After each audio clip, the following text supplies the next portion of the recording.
why are the geeks not being courted? In the same way that, why are young people not being courted?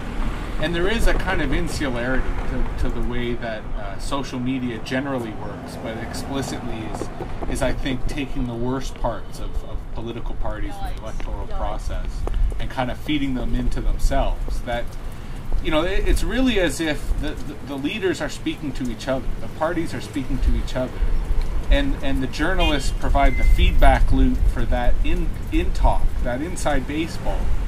And it's more worrying about how they're going to get each other, more worrying about how they're going to exploit what each other says, whether in the ways that coalition was demonized in the first few weeks, and how since then there's been a real sort of regional politics around the NDP rising in Quebec, and the Liberals and Tories battling for the 905 here in Ontario, and other battlegrounds out west. That it does seem as if we have completely disconnected realities, that of Parliament Hill and that of the rest of Canada.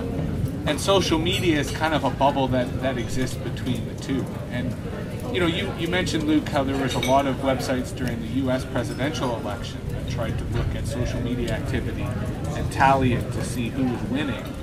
And for various different reasons, there was some accuracy there. I think both in terms of sample size, but also in terms of Obama just coincidentally happening to be the internet guy and the guy who won the election.